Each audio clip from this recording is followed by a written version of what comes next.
Welcome to Obstacle Running Adventures.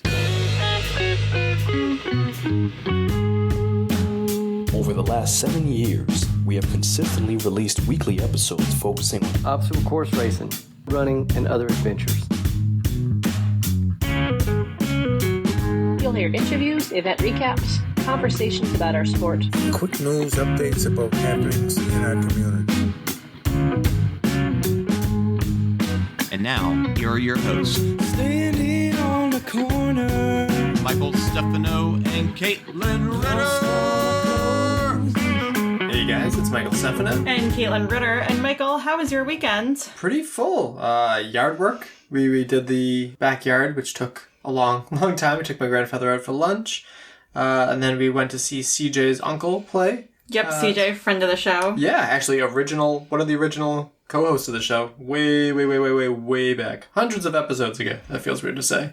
Then we stayed for country night. And today, we played some pickleball. So, lots of seeing friends. You have lots of cat hair on your face. I can take you seriously. It's because I have sunscreen on my face. Oh, good for you. Taking care of your skin. I'm trying to be better about wearing sunscreen. That is good. We are not sponsored by sunscreen, but how about we give a shout out to the people that we are sponsored by? Shout out MudGear, use code ADVENTURE for 15% off your next MudGear purchase, and Caterpie, use code OCRReport20 for 20% off your next Caterpie purchase. Perfect. It is... Oh yeah, it's the first episode of the month, so we're going to shout out the $3+ Patreon supporters. Jason Dupree, Samantha Thompson, Matt Putton, Bradley Keel, Charlotte Engelman, Aaron Grindstaff, Laura and Stephen Ritter, Hank and Arlene Stefano, Kenny West, Cheryl Miller, Jessica Johnson, Anna Wesner, Nick Riker, Christopher Hoover, Kevin Gregory Jr., Evan Irick, Ashley Reese, Brent George, Justin Manning, Yep. Logan Nagel, Angela Bowers, Issa Coddington, Thomas Peterson, and Seth Renderknecht. And since you continue to shout out Dave Claxton, I will say he was just in New Jersey this weekend. I forgot to tell you. Oh, what was he doing there? High Rocks, New York. Oh. So I suggested what? Oakland Diner? No, I suggested Pizza One. Oh, for a did he go? post-race thing. I don't believe so. I didn't check in with him. But I probably should have recommended Pliables. That would have been a great meal for him. Where was he? It was in New York City. Was he staying in New Jersey? Packanack? Oh. I think. I might be making that up. We'll continue this off the mic. But yeah. And shout out to the OCR Report for being a great home for us on the internet. And to Will Hicks. The Podfather. Check it out over at theocrreport.com. The group chat is talking about CrossFit or something, so I didn't really pay attention much this week. Sometimes I get so lost in that group message. Yeah, my OCD is this is why I couldn't stay on Discord. I need to, if I miss something, I need to go back to it. Oh, are you kidding? Oh no, it's terrible. It's a nightmare in there. Same thing with podcast episodes too. Well, I knew that. Unless it's an episode that's if it's an OCR podcast and they're doing football coverage, which is very specific, but that happened one time. I'm not going to listen to that because I don't care about football. Let's give a shout out to our sponsored athletes. Javier Escobar, who just had a birthday, Kelly Sullivan, Okay. Ryan Brizolara, and Joshua Reed. Nice. We're going to skip poll results and meme of the week. I got to get back to those. Apologies. We're going to get to some quick news, though, starting with Paul LaChance's push-up challenge. So he was a guest that we had on a few episodes ago. Yeah, when we went to DECA. The first DECA we did. Nope. No, we had him on because he was 80... Oh, who am I thinking of? You're thinking of, Robert Landman. Yeah. Yes. We haven't met Paul LaChance yet. Hope to sometime.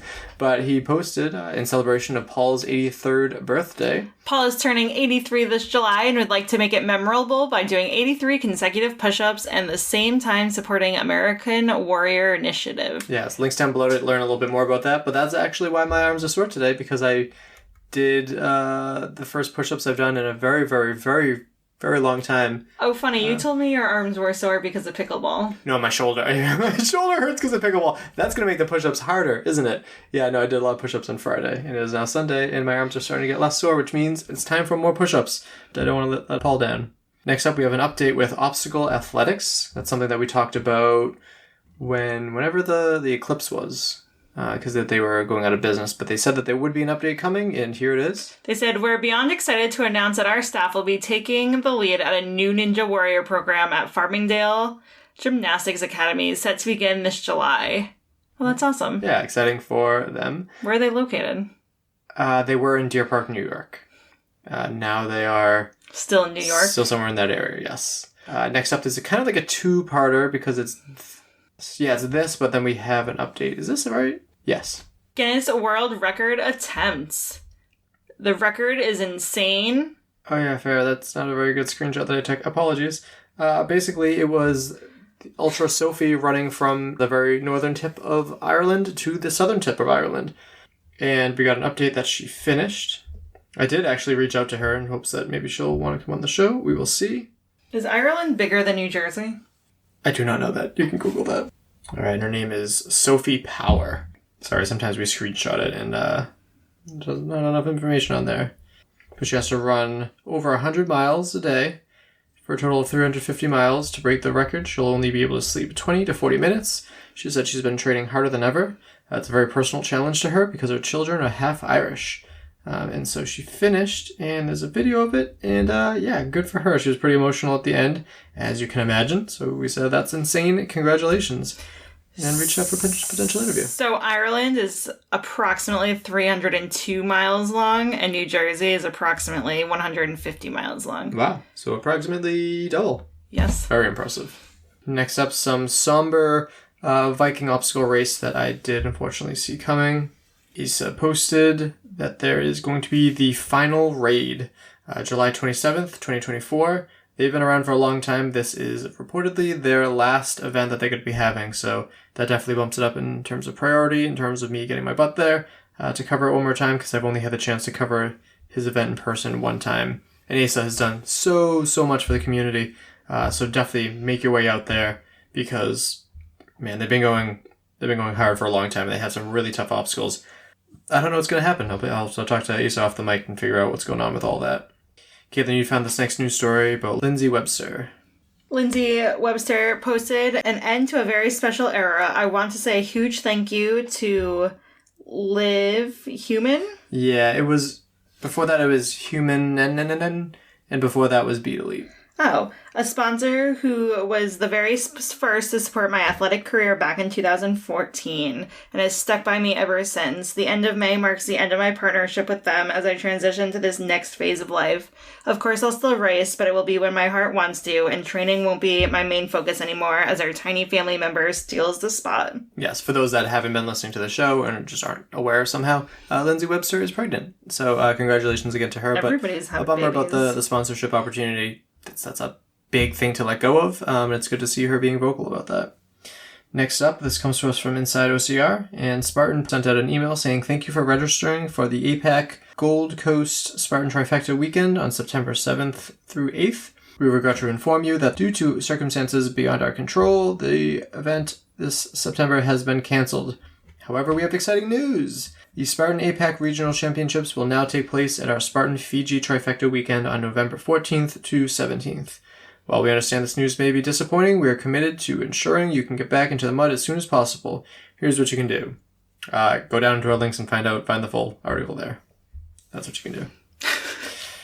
In final news, this comes to us from Jonas Drescher. He posted a little bit of truth about my OCR year. In the normal conversations these weeks, the European Championships comes up often. People are so kind to ask, are you ready? The short answer is yes, I'm in the best shape of my life. The long answer is yes, but I'm not going. There are plenty of reasons for not going, but the main answer is I really don't feel like it. Not going is making me happier than going. There will still be plenty of amazing races that I'm going to be at. I will see you there instead. And I think that's okay. As you'll hear from this guest, you can't show up to all of the things. You got to pick and choose. And do what makes you happy. You know, whether you're a pro, elite, blah, blah, blah. Just do what makes you happy. So there is that as well. Do you do what makes you happy? Sometimes.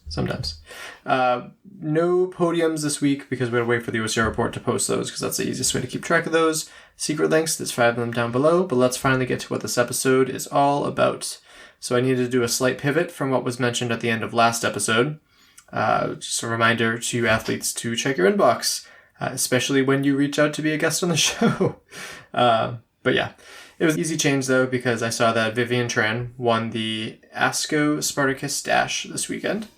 She's an athlete that we have been keeping an eye on ever since she joined the MudGear-Hannibal race pro team. And we have watched as she has seen success in Savage Race, Spartan Race, and many, many other local races. So we talk about many of those events, including the Spartacus Dash, her progress in the U.S. National Series with 2 out of 3 races done, what she still needs to focus on in training, and much more. So let's get to that interview. We'll start off with your name and where you're from. My name is Vivien Tran. I'm from Dallas, Texas. Awesome. So very new to the sport, but you've been doing really, really well lately. Tell us how you found the sport, how you got into it, all of that. So I started in 2021 prior to OCR and road racing and trail racing. I did this fitness boot camp called Camp Gladiator. I really owe my fitness and my roots to that program. They did a lunch and learn at my company at the time. I fell in love with it. Great community, just like OCR. And one of my friends, Kevin Harkins, he did OCR for years. And he told me, you know what, I think you would be pretty good at it. And so he invited me to go to the Battle of the Lions grip course. Okay. That was happening in May of 2021. I just did the open wave, but man, I fell in love with it. It killed me, but I kept going. So from then on, I just opened the doors to all types of racing. Yeah. And very recently you got added to the MudGear-Hannibal Race Pro team. So how does that feel? It's exciting. I actually, funny story, I actually tried out for their team. I put in an application for their team in 22. I think at that time, I just wasn't ready yet. I didn't have the accolades. I didn't have the experience. But after 2023, when I did really well in the Spartan age group national series, and I had a couple of other wins too in OCR, yeah, I got the invitation to be a part of the team, and it was a great experience. The team is so supportive, and we have so many tremendous athletes on it. Yeah. And have you always been super competitive? Because I'm trying to think of that being your first race. That grip course must have been really, really intense. Yeah. Competitive, yes, because I did music when I was younger, and so I played piano. I was a percussionist from middle school through college. And so I've done recitals and competitions through music, but as far as actually anything sports related and fitness, I really didn't start that until 2019 at CG. Okay. So that was more hybrid fitness. And so getting into OCR was a completely different element. It's taken me 3 years to get to this point. So it's taken time. Yeah. Have you dipped your toe in? I'm trying to think of like DECA or Hyrox for hybrid racing too. I've done DECA. I've done all 3 of the DECAs. Okay.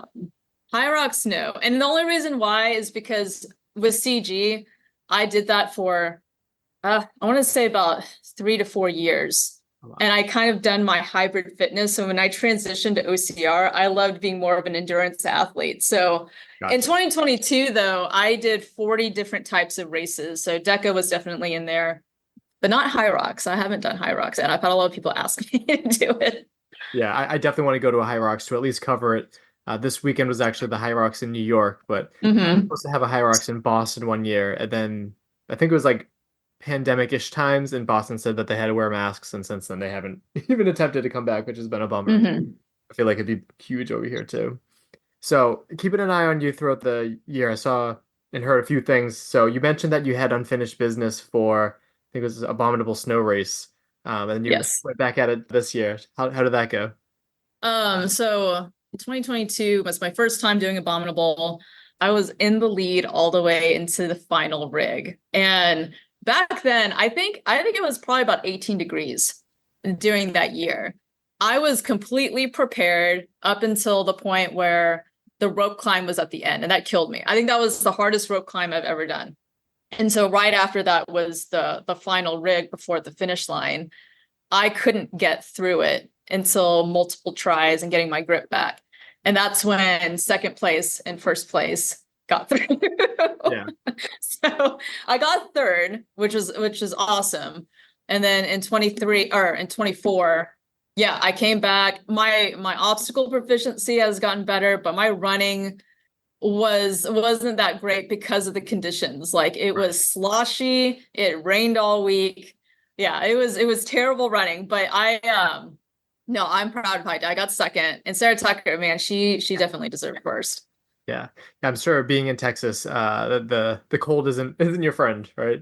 It isn't. Anytime though that there were below freezing temps, I made every opportunity to go run outside. And if it iced over, I'll go to my nearby track and I'll run on the turf.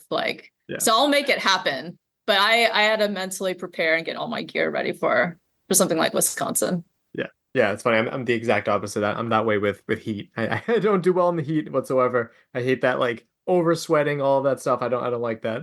I personally don't prefer it either, though. I don't want to run the heat. I avoid running in the heat here in Texas in the afternoons. Yeah. Yeah. I don't know. That's hard on me. I think it's just because I always run hot. I'm always overheating. Same. Gotcha. And I think you also got second in Mythic race as well. So I haven't had anyone I did. with that race. How did that one go for you?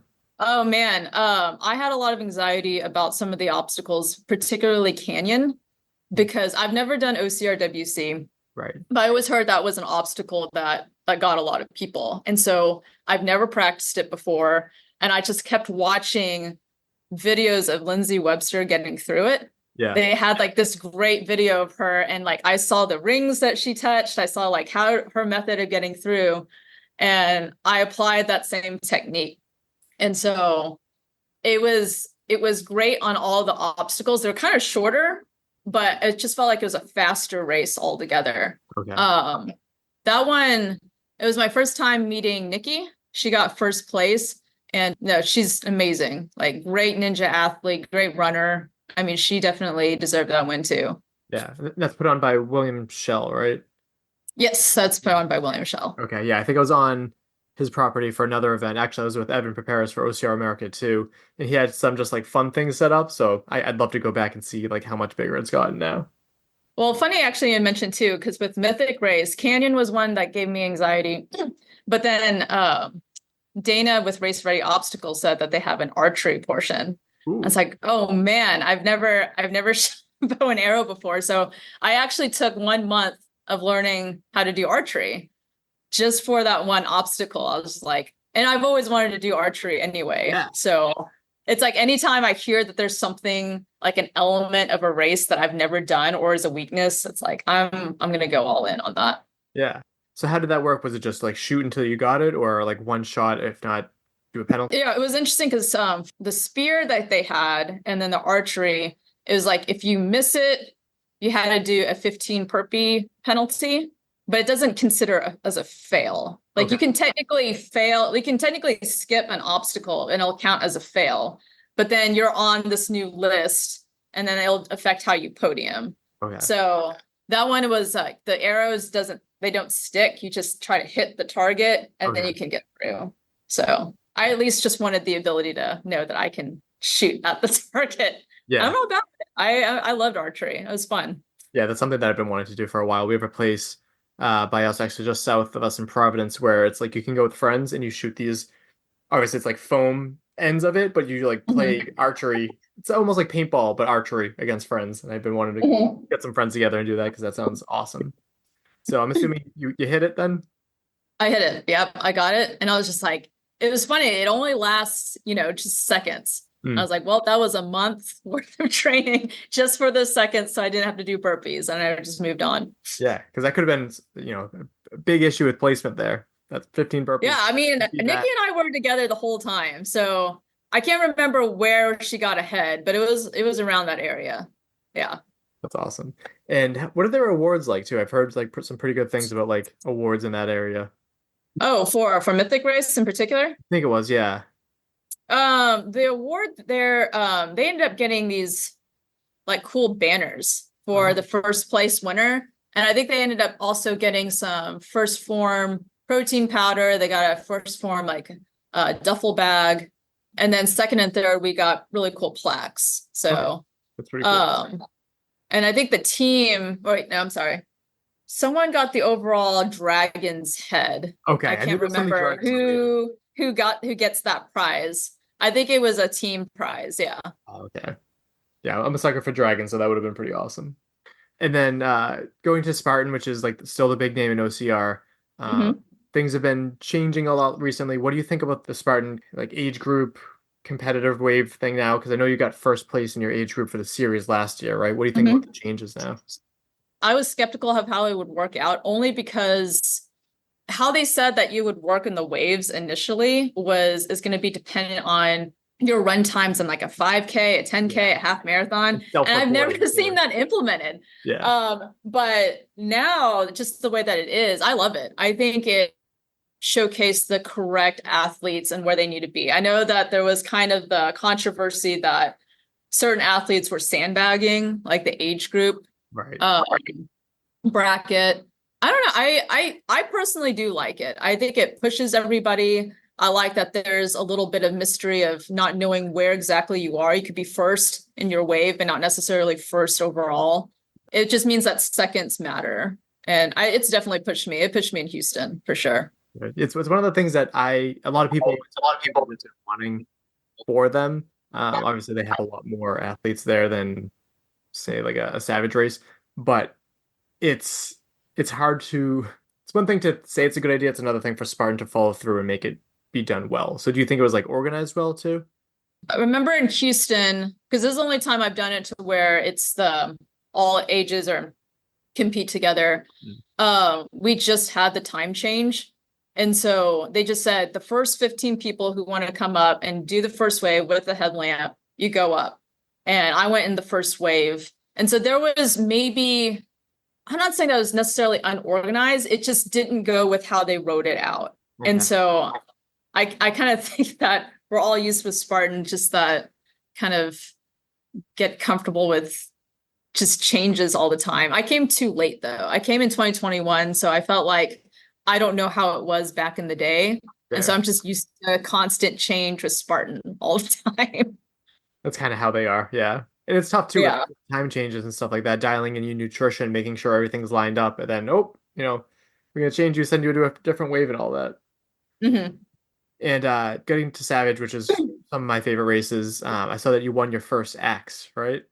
Yeah, that was, oh my gosh, that was so unexpected. I've done every Savage race since I've started OCR, but I've only done it in Dallas. Okay. And that one's usually a fast course.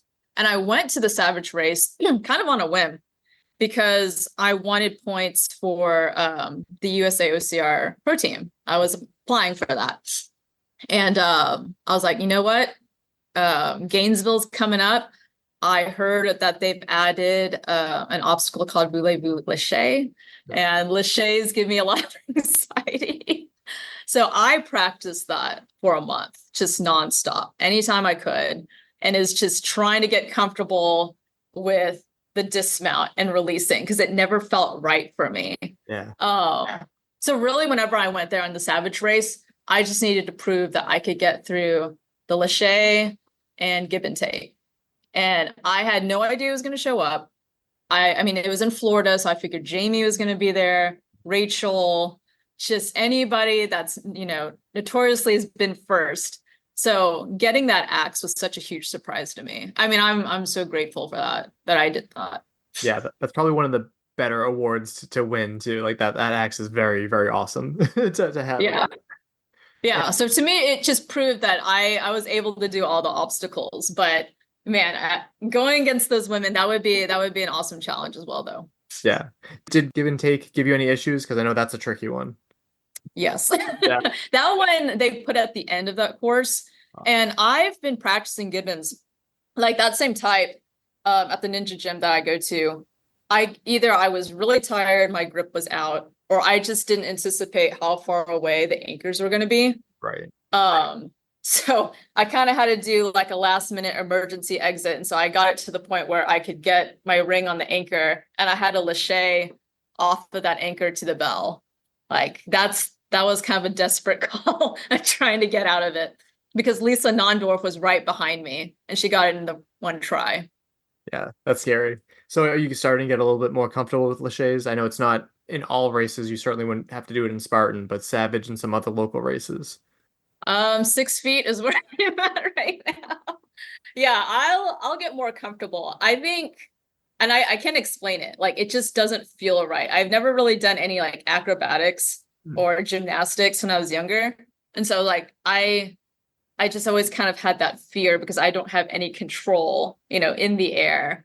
And so I'm getting a little bit more confident. And so every time I go to the Ninja Gym, just do some kind of Lachey work. Yeah. Yeah, that's something that I mean, I don't have the upper body strength that I used to. I went to grad school and gained a lot of weight, but Lachey's look so much fun. It's just the ability to, you're essentially like flying and having to work back up to getting that again. Yeah, and it's awesome seeing athletes do it. I'm just like, y'all make it look so easy, and I'll finally get there. I just have to practice it over and over. Yeah. Another area where you've noted that you're kind of weak on in terms of like strengths. So Herc chains, all that. How have you been doing with improving those? Herc was actually back in 21. I was probably around 22, 23. I actually had to gain weight for this sport. I was closer to maybe 118 and 122 back then. And so I actually I feel like I didn't have a lot of strength back then. My first time realizing that I wasn't good at Herc was at Grit Games in 2021. They had the strength course in the beginning, and it took everything in me to finally get that bag up, and I ripped my hands just on that. It happened again at the Spartan Beast in Tahoe in 21. I don't know if they've changed the weight of the bags recently, but I had the same trouble. And so really it's just been upping my strength training, and I think just getting the right coach to get me to where I am now. So a lot of that has been nutrition and the training. Yeah. Going back to the those games that you mentioned too, because I did an episode with Chris Rogloski and Austin Nazar. How many have you just competed there once, or have you gone back? I've done two. I did the one in 21 and 22. No, I didn't do the one last year. That's some celebrities there. That was a really interesting one. Yeah, it was deep. I thought it was weird that they didn't allow gloves. That was like the biggest complaint that I heard, but everything else sounded really cool. Like how they. You know what? Actually, in 21, they did allow gloves because I used gloves. I had to use gloves on the 80-foot rig that they had after I'd ripped my hands. So I think they started changing that rule in 22. Yeah. Yeah, I wish that they would still allow that because it's not really a competitive advantage if everyone can bring gloves, but it's what it is. Speaking to hybrid racing, though, I know he would like to take credit for all of your success, but plug your coach, right? Oh, Rich Ryan? Yeah. He's man, I credit so much of my success to him. He's really focused my training based on the races that I have. And I think from before, like back in 21, I was sort of doing my own thing, kind of also mixing in CG at the time. I did Yancey Camp in 22, hired Rich Ryan in June of 22. And so I was doing too much. I was in the mindset that like more is more and that I'm going to just get the best bang in my buck if I just do everything. But I was just exhausting myself all the time. And then in 23, I was like, you know what? I'm going to just dedicate and just trust everything to Rich. And he just accelerated me just in 1 year alone with everything that I did with the National Series race. And so it wasn't necessarily that it was like less is more. I think it was just the right training was more and has been really effective for me. So it's interesting because I feel like, and I don't know this, but I feel like I'm his only OCR athlete that he's training because he has that R&R training program for hybrid athletes.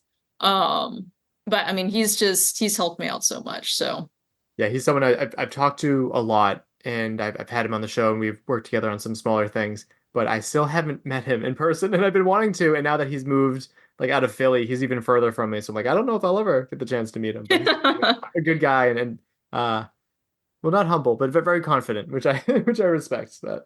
Oh yeah. So let's get into this weekend's race. I want to hear all about it. I thought I did an episode on this race a long time ago, but I couldn't find it. So the ASCO Spartacus Dash. What does it stand for? Oh, ASCO. I know that they're a company that rents out like heavy equipment to construction and to different industries. And so they put on this local race. I think I don't know when the first race was, but I mean, all the proceeds go to charity. It's to stop human trafficking. It's one of the heaviest trafficked area actually within this golden triangle within Dallas. And so it's a fun race. It's one of my first OCRs that I did back in 2021. It's comparable to a Spartan sprint. Okay. It just goes through Liberty Park, which is this local park within Belton that's off of 35. And they utilize like everything on this park. And they'll do like rope climbs and like something similar to the box in Spartan, but it's just much bigger. They'll have Z-wall. It's, it's in usually the end of May, beginning of June, and it's hot. I questioned my cardio a little bit because of how hot it was. I'm just going out, pretty hot. I did this race back in 21 and 22. And so in 2021, I got second place overall. And I think I was just slower on the obstacles. Like they had some balance beams, like you had to balance on some telephone poles that were pretty long. And back then, I guess I just didn't have the balance. I didn't have the core strength, but that slowed me down. You have to run through like this river crossing. And I think previous years it wasn't as bad, but this year, because of all the storms we've been getting in Texas, that current like was dragging men. Like that's how strong it was. Yeah. So we had to fight that getting to the finish. So I felt like I'm glad I got first place. I'm glad I got the axe. I just felt like, man, is my cardio there? Like, did I feel good? Because like that was actually a pretty hard race for me this past Saturday. Yeah. How's the competition? I know it depends on like where you go, and this was more of like a small local race, but who were some athletes that showed up to this one? Miranda Huber is one of my teammates, and she's gone at least every year that I've gone, and she wasn't far behind me. I think she was only a minute behind me. Yeah, so yeah, she was chasing me. I could, every time I like look behind the corner, I saw her there. The winner in 21 was there, but unfortunately, like, in 2022, when she dismounted the monkey bar, she ended up breaking her ankle. Yeah, it was a bad dismount. So she was there, but I think she's only been running for fun. Because like I said, I think most of the people that come are from Belton, from Temple. They're just from the cities that are nearby. But I think as we keep advertising this giant axe that we're getting, I think more people are wanting to show up to this race now. Good. And how was like the general turnout for the event too? Miranda and I were talking about that. We thought it was actually kind of smaller this year. And so I was thinking, maybe there's 200 people, maybe there's 200, 300 people. But it's nowhere near the turnout that you would see like at a Spartan sprint. Definitely would want to get the word out. All the money goes to a great cause. So yes, anybody listening, please look up ASCO Spartacus Dash for 2025. Yeah. It's a fun one. Yeah. Have you had the chance to like meet the owners or like the founders of whoever's in charge there too? Or I've seen the same guy host. I'm not sure if he's the owner or race director. But they're just like, it's such a high energy, like just fun community. Like all the volunteers are all like just locals from Belton. And like they helped us out with like getting us to like through the park, but it's just a fun, nice local OCR. Yeah, local OCRs is what I fell in love with back in 2012, and I wish there were more of them still around. And I love that when there's a local OCR that's for a cause. That's the first one I've heard of that's helping to fight against human trafficking, which is very, unfortunately that's necessary, but like it's a very cool thing to fundraise for. I've done some for like multiple sclerosis back when Muckfest was a thing. So it's always good to see when they do one of these events for a cause and help fundraise for things. So what did you end up getting for first place there?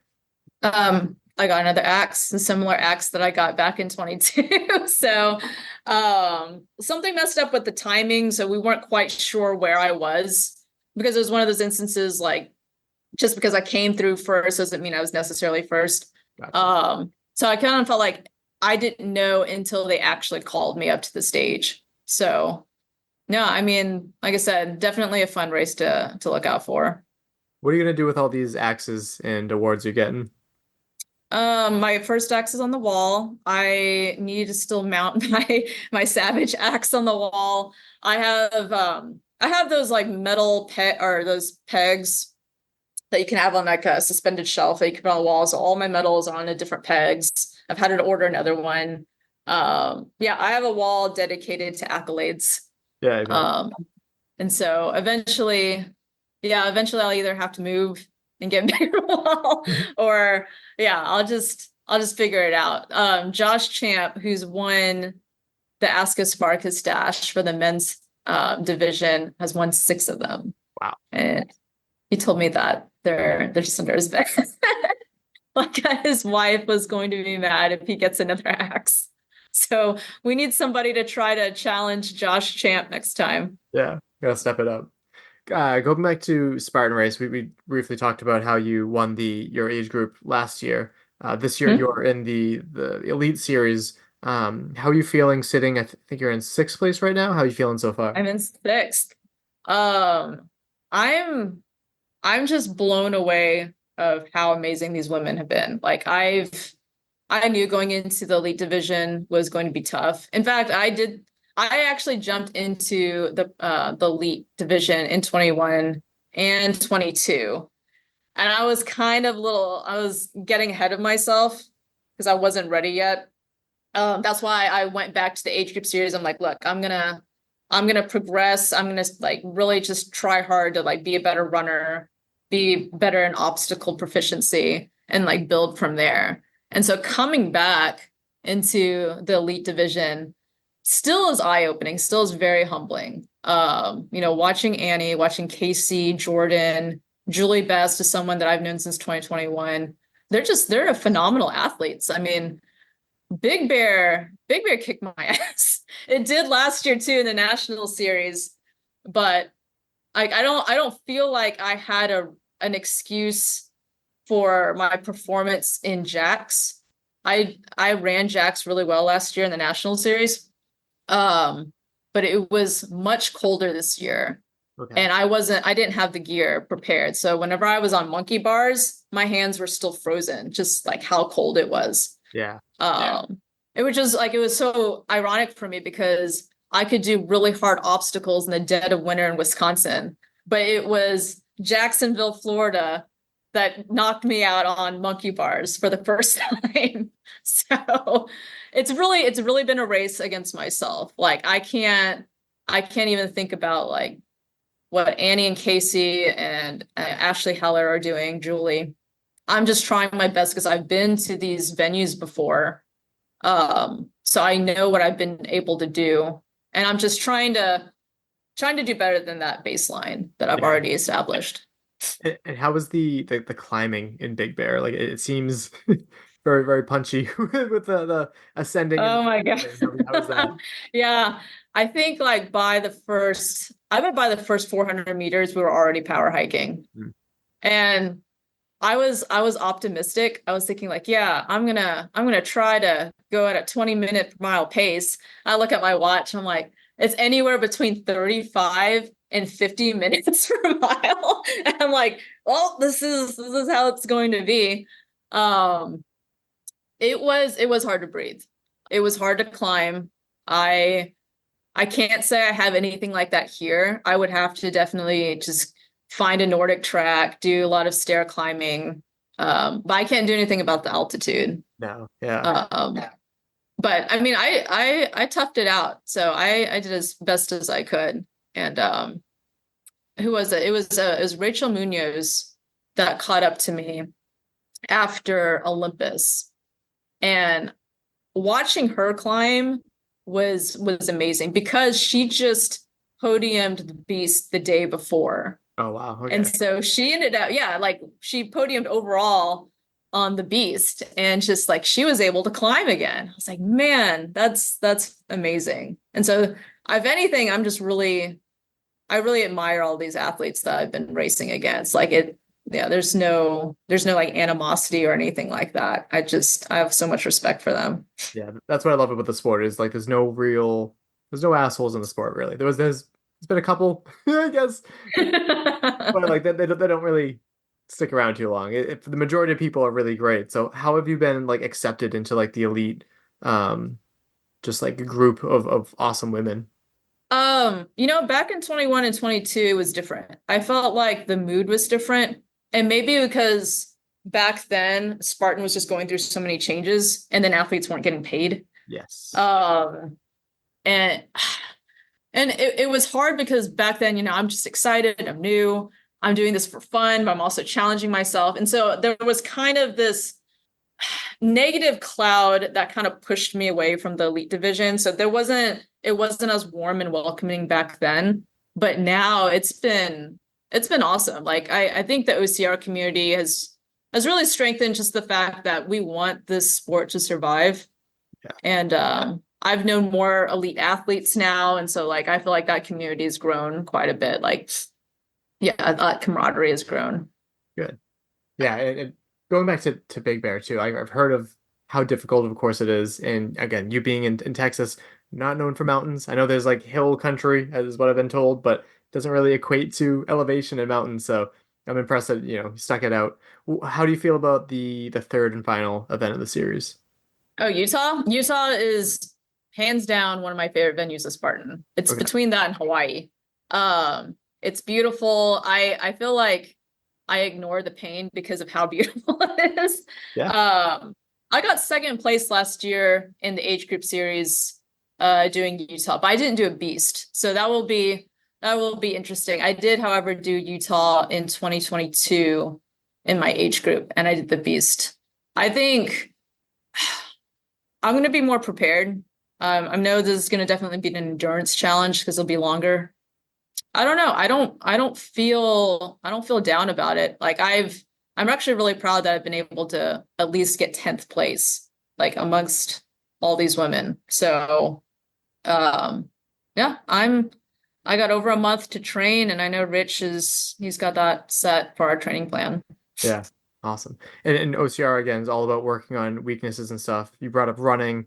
Is there any other kind of like weakness that you found that you're still working on for obstacles? I know you said like her core. Yeah, I mean, definitely the laches we had talked about. I think just working with my momentum more. Like I'm trying to find ways to be more efficient through any rigs. And so I remember having that obstacle paralysis, and you walk up to an obstacle, you're like, I just don't know. You have anxiety about it. You're not sure about the grips that you're going to do. But I think maybe it's because I've been racing so much now for the past 3 years. I felt more comfortable of just going in and like trusting my ability to go through. And that can always improve. Like I can always go through faster. I think about things like even like barbed wire crawl. I think about like, how much time am I losing there? How much time am I losing on rope climb, getting over walls? And so I review techniques a lot. And you had mentioned Leon earlier. I watch a lot of his videos and see how they get through it. Yeah. I mean, that's what I did with Lindsay. Like I watched her videos through Canyon. Yeah. So that's where I've been trying to improve more, just gain more time with obstacles. Definitely. And then you also mentioned trying to qualify for USA OCR. Did you qualify for the team? We're not supposed to say right now. Well, so that has not been released. Okay. But no, I mean, I'm excited for Costa Rica either way. It's like whether I'm on the team or I'm not on the team. Like if I'm not on the team, then I would have done age group either way, and I would still compete there because I mean it's different. It's like it's a completely different host. I've never done their obstacles before. I think it'd be a great challenge and where I would need to progress as an OCR athlete. Yeah, I'm definitely going to have eyes on that event, seeing how that goes. I was hoping to make it out, but I only have 3 weeks of vacation time, which is significantly more than I had before. But everything is all accounted for, and I don't have room for that, unfortunately, this time. But yeah, that should be a great event. Also, what are your thoughts on the United States Championship event in Georgia? Are you planning to go there too, or? Because this is so new, and I honestly can't even say like how everything is going to turn out. I know last year in I guess was it pronounced Hank in Belgium, whenever they did, that was their first annual world championship, and then Costa Rica was their second. The national championship I am interested in doing. And I think it changes the format of how to get onto the elite team. Because the only thing that I thought was interesting is that this year it was all based off of points. So Abominable Snow Race, Mythic, Savage, all the Savages, all the Spartans. Those were points to get in the series. So I did choose specific races to try to get more points. I liked that format. It allowed me to do different races, not just be a Spartan athlete and not just be like, oh, I only do the non-Spartan OCRs. I could do a mixture of whatever I want as long as it's a qualifying race. So I believe for the national championships, I think the top 2 winners or like top 2 placements will end up being on the elite team. Okay, that's good to know. And then going back to Costa Rica real quick, what are your thoughts on, because there's bands versus burpees. Again, Spartan Race doesn't have burpees anymore. Punishment. But what are your thoughts on like mandatory obstacle completion versus penalty loops versus what Costa Rica is going to have, which is like penalty bans where like you're able to fail 2 obstacles. What's your preference? I've never done the one with penalty bans. I think the closest to that would be Mythic Race.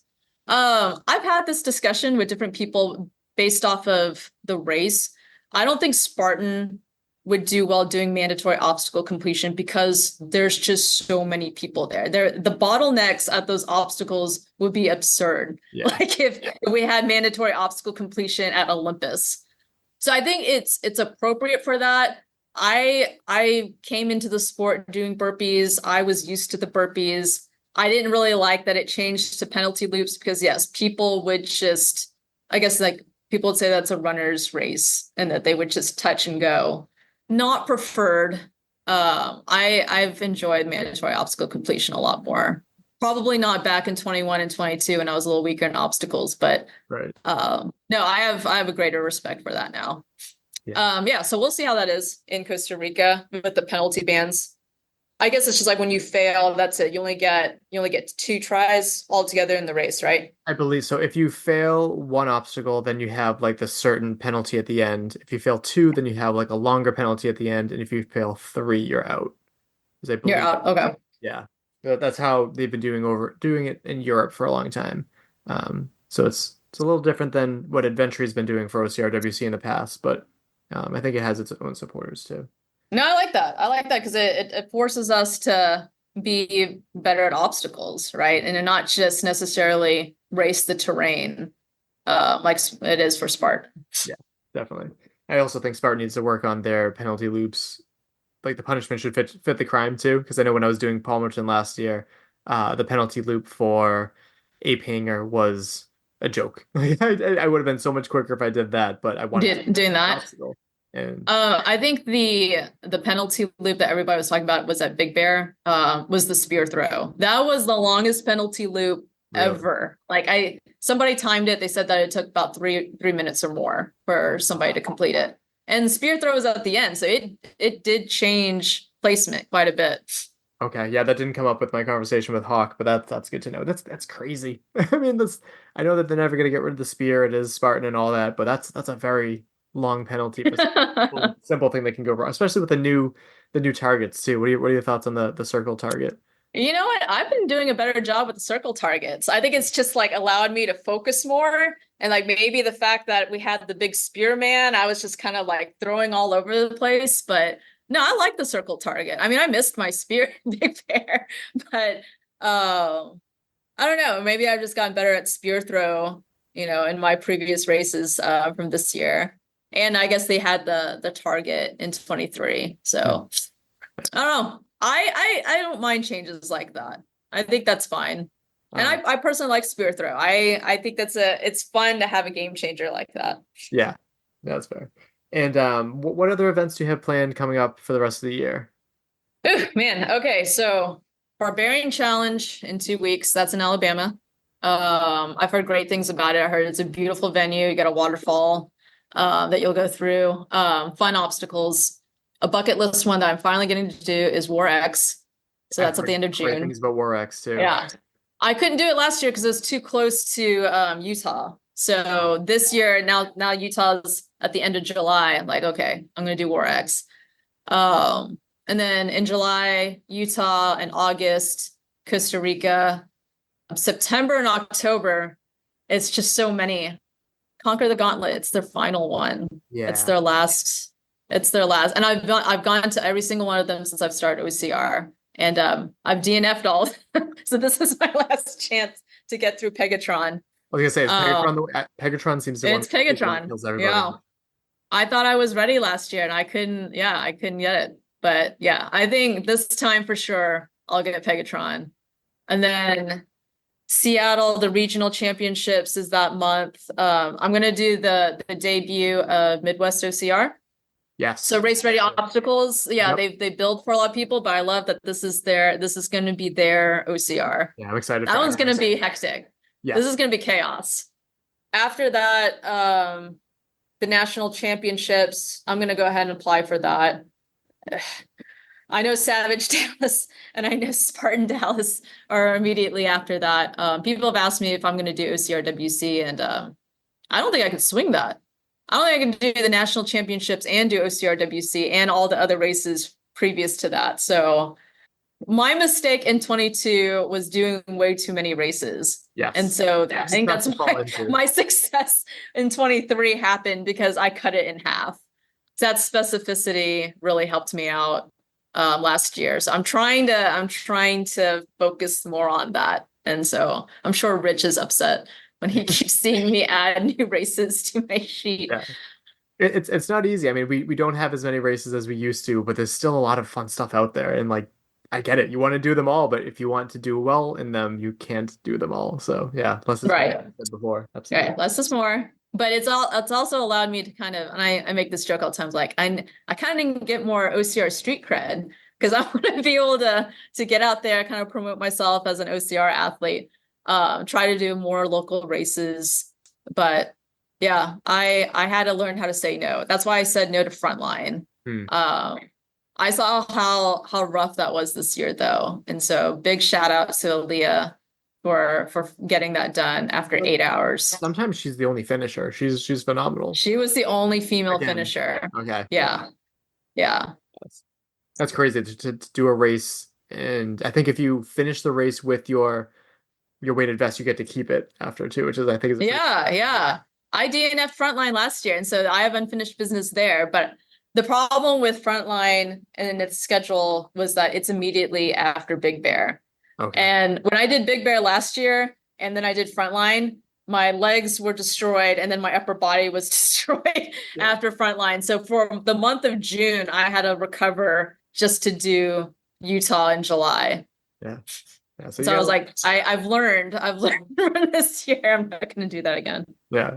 So you got a lot going on. Where can people follow you on social media? I'm on Instagram. My handle is Viv and Let Viv. And I'm also on Facebook. So it's VIVIEN. And then a shout out to the sponsors or any people that you'd like to thank. Oh, well, definitely my pro team. Like I said, amazing athletes. All 12 of us are just, I'm just amazed by like every time that we've had races. It's just like someone's getting on the podium. It's so cool seeing that. And we're so supportive. Like we cheer each other on. We've like talked to things that have been issues. Like it's such a great team. And then also big shout out to, definitely my sponsors. I've been drinking Immortal so much. Like I really love that coffee. I will say I'm not a coffee drinker. Just as I said before, I'm not a big Simpsons fan, not a coffee drinker, but they were present at World's Toughest Mudder, which I go to every year. And I was just doing media and helping out all there too. And I drank quite a few of those and they were great. I mean, it's kept me like hyped up for doing races. Yeah. And then all my sponsors definitely been getting products from the feed. They've helped me out quite a bit. And definitely a big shout out to my coach, Rich Ryan. Thank you. Thank you for everything. Yeah. Awesome. Well, Vivien, so great to finally get to talk to you. I've been wanting to do this for a while and looking forward to see what's next for you. All right. Thank you, Michael. Appreciate it. Welcome back. Thank you to Vivien for taking the time to come on the show. It was great to get to know you a little bit more, and hope to see you race in person sometime. There's not many big events in the Northeast anymore, but someday. For related episodes, you can go back to episode 371, which was when her teammate Sarah Grippy Snyder was on the show to talk about RV life. MudGear-Hannibal Race Pro Team, and 3GX Mental Performance Training. Other than that, there was also episode 384, which was Sweat Check, MudGear-Hannibal Race Pro Team, Ultra House Tryouts, and more with Noelle Medina, another teammate of hers. Links down below, so would you kindly check those out? Subscribe and follow wherever you get your podcasts. We are on all podcast players, we think. If we're not, please let us know. And if you're on that purple Apple podcast app, please leave us a review. Yeah. More than anything, though, if you could share the show with a friend, that really helps us get to more people listening. And that means a lot and makes all of this a lot more worth it. Do you want to hear a review? Oh, yeah, I would love to. Okay. Oh, I thought you'd be like, well, wait till you get one. Oh. This says, Old and New by All Taken Nicknames 11. They said this was originally posted August of 2022. Just listened to your guys' last episode. Really good. I really appreciate what you do. I usually listen to you on Spotify, but came over here to leave you a review. I thought I wrote a review a couple years ago, and it looks like the last one was never sent. Anyway, getting ready to run Monorary Spartan this weekend, and I think it's very cool that you guys go over the podiums. Those names are crazy. Also appreciate the interviews of elite OCR athletes. Keep kind of hard to find nowadays. Keep up the great work. Wow. I butchered that. It's going to be a lot of editing. I'll make that sound good. Do you want me to reread it? No, that's fine. Thank you very, very much. We appreciate you listening because we need people listening. And the fact that they listened in 2022 and they're still listening, that's fantastic. Yeah, reach out to us on social media or something so we can kind of put a face to the name. 11. Yeah, thank you very much. We appreciate that. You can also support us over on social media just by liking and following us, letting people know that, hey, there's people that listen to that show. We should probably go on that show. And we'll be able to target bigger athletes and everything too. Let's see. You can also support us on Patreon for as little as $2, as many as $10. Get all sorts of behind-the-scenes perks. We have to do our May Patreon video, but yes, as soon as interviews get done, they go up there immediately, and you get to see like the full unedited video stuffs there. Coming up next. Oh, goodness gracious. Yep. Katelyn has an interview scheduled on Tuesday with an author. I thought it was next Tuesday. It is this Tuesday. So Katelyn's going to be reading a lot. Yeah. Katelyn, do you have a joke or a quote though? I have a joke. I can find a quote. My joke is, why is the ocean so clean? Why? Because of the mermaids. Do you get it? Yep. I was thinking along the lines of like salt water or something. That would also be good.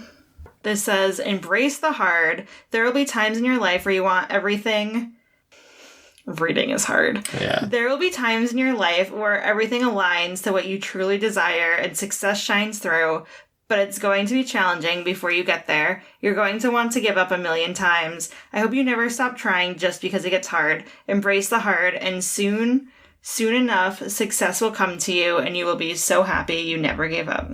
Nice. Well, that just about wraps it up. My name is Michael Stefano. My name is Katelyn Ritter. And we'll talk to you next weekend. Bye. Bye. Thank you for listening.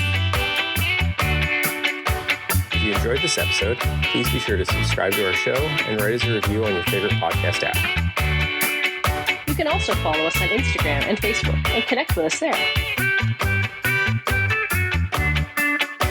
Most importantly, we would appreciate it if you shared an episode with a friend so we can reach more ears and continue to effectively shine a light on the people in our sport, as well as the events that we are so passionate about.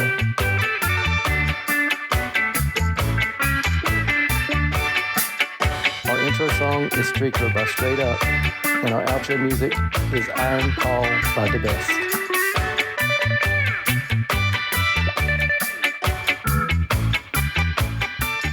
It was funny with your email. I'm not a big Simpsons fan, but I'm going back and beating some older games, and this is what I've been playing lately. So I'm like, the timing is really funny. I have to bring that up. I need to shower.